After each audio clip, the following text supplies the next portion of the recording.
बॉलीवुड के शहंशाह अमिताभ बच्चन यूं तो हमेशा ही अपनी फिल्मों को लेकर सुर्खियों में बने रहे थे, वहीं इस बार बिग बी किसी और ही वजह को लेकर खबरों में छा गए हैं। दरअसल अमिताभ ने एक ऐसा कारनामा कर दिखाया है कि जिस मामले में बॉलीवुड के सुपरस्टार सलमान खान, अक्षय कुमार, शाहरुख खान, अजय देवगन भी उनसे पीछे रह गए हैं। बता दें कि साल 2018-19 में अमिताभ बच्चन ने 70 करोड़ रुपए टैक्स जमा करते हुए सबको चौंका दिया है। अमिताभ बच्चन के स्पोक्सपर्सन ने मीडिया से बात करते हुए इस बात का खुलासा किया है कि साल 2018-19 के लिए बिग बी ने 70 करोड़ रुपए का टैक्स भारत सरकार को दिया है। जहां एक तरफ सलमान और अक्षय आज के समय में बॉलीवुड के सबसे बड़े स्टार्स हैं, वहीं बिग बी ने इतना ज्यादा टैक्स भरकर इन दोनों स्टार्स के मुंह पर जोरदार तमाचा मारा है। बता दें कि हाल ही में अमिताभ बच्चन ने लगभग 2084 किसानों की मदद करते हुए सभी किसानों का लोन चुकाया था। इतना ही नहीं, बिग बी ने पुलवामा आतंकी हमले में शहीद हुए जवानों के परिवार वालों को लगभग 10-10 लाख रुपए की राशि डोनेट की थी। बात करें अमिताभ बच्चन के प्रोफेशनल फ्रंट की, तो हाल ही में उनकी फिल्म बदला रिलीज हुई थी, जो कि बॉक्स ऑफिस पर सुपरहिट साबित हुई है। इसके अलावा जल्द ही उनकी फिल्म ब्रह्मास्त्र रिलीज होने वाली है। इस फिल्म में वो रणबीर कपूर और आलिया भट्ट के साथ नजर आएंगे। वैसे आपको हमारी ये स्टोरी कैसी लगी, हमें कमेंट करके जरूर बताएं और बॉलीवुड से जुड़ी खबरों को जानने के लिए बने रहें हमारे साथ। When his nose smashed against the door of not his mighty establishment, but that of his neighbors, the Patels. Thank you.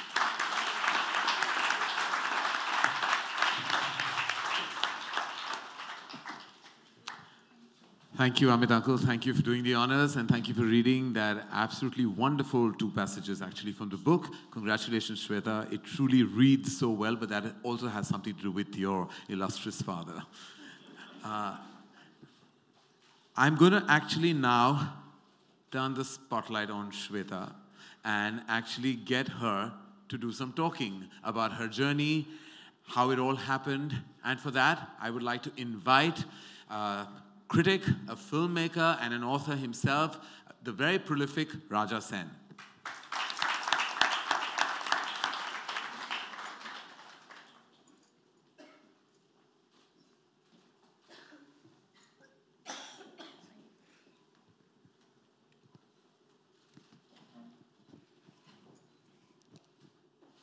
Shweta, one thing about you that everyone seems to know is that you read a lot. Words mean a lot to you.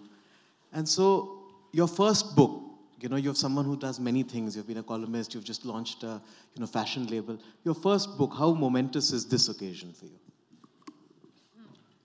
Is it extremely momentous. I can hardly believe it.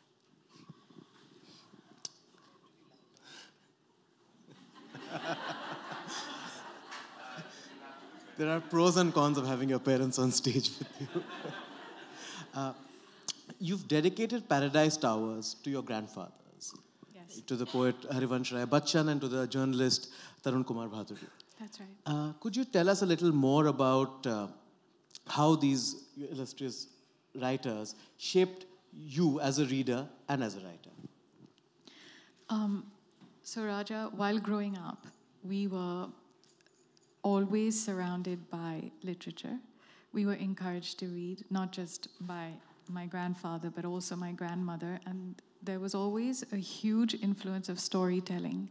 Every night before we went to bed, my grandparents lived with us, and my brother and me would go to our dadi's room, and we would spend an hour there, and she would tell us stories, orally, of course.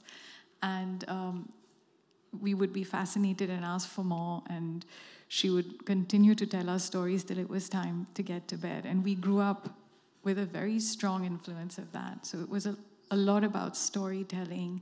My grandfather on every birthday wrote us a poem to each of his 6 grandchildren on their separate birthdays as a gift. And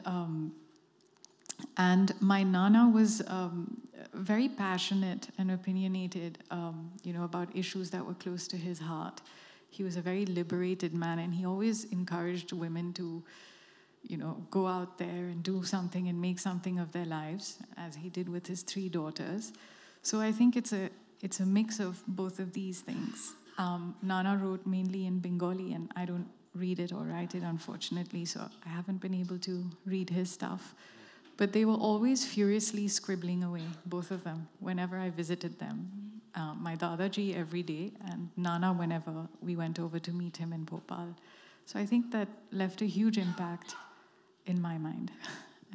And that's why they are the people who I would dedicate my books to. And where did the storytelling bug bite you? When did you, do you remember the first thing you wrote?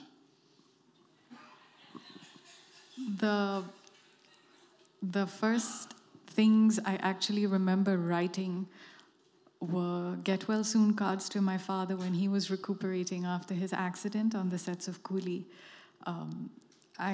We weren't allowed to visit him, but every Friday we would sit down and make cards. So we would write him little reassuring cards, telling him that don't worry, we're fine, we're studying hard, and get well soon and come home soon. So that's the first thing I remember writing. And the idea of storytelling, like, just getting into the fact that, did you enjoy writing from that point on? I've always enjoyed writing, but for myself, it's very daunting writing for others. You always like what you write. You can't say that about other people.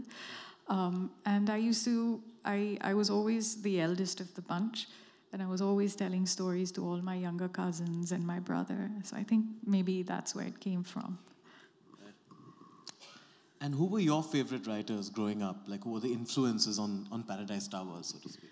Well, Jane Austen, because her characters were so vivid and so funny and just so precise. Even though we don't live in that age, she's fleshed them out so well that, you know these people, you've seen these people, their little quirks, their foibles, their, little tics, as you would say. So she would be one of my hugest influences. And Dickens, he's done the same with his. Right. Writers that have stayed timeless, yes. Really. Yes. It's also exciting that you've made your debut with not just a novel, but a book of humor, which is rarer. We don't see that many fresh, funny voices. I think Udayan would back me up on that. And, this is exciting. Why did you choose humor? Actually, it wasn't intentional. But if you look around you, I mean, when you live in a city like Bombay, there's so many funny things going on, and just so quaint and particular to Indians. And they have a wonderful way of doing the ordinary things, but just infusing them with a lot of quirks, which I find really entertaining. And I didn't intend to make it funny. It was just the way they were written. And it just happened to be funny. Everyone's gone on about how observant you are. And I agree, when I read the book, that was the first thing. There's so many, acute observations of people. But I'm mystified about how you can get to observe these people. Because the residents of this Paradise Towers, which is like this, ambitiously named perfect building, which is imperfect residence, it's a world very different from the world you occupy. And you don't have very much anonymity to go on the street and observe people. So how do you come up with these characters?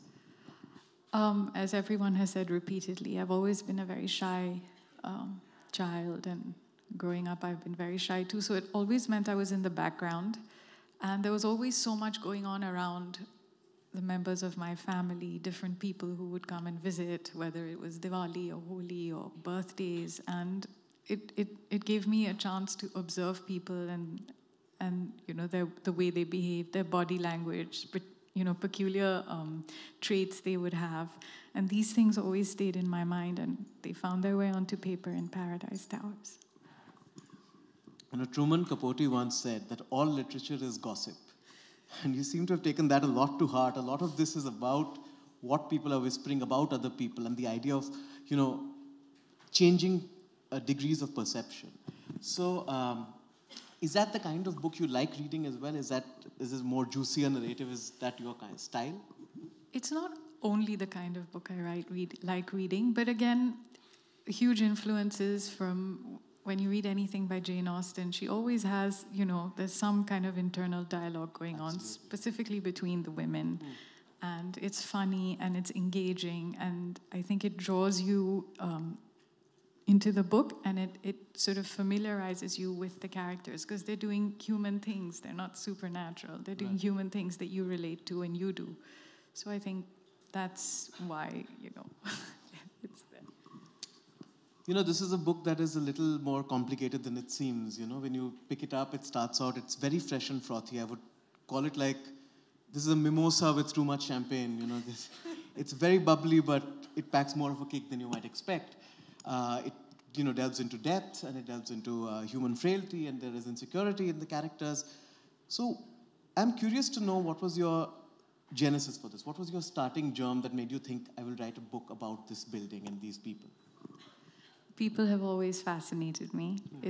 They're interesting to watch, and specifically people in my country, because they come from such different places and mindsets and ideologies and customs. But when you put them all together, they somehow get along and they manage to pull along.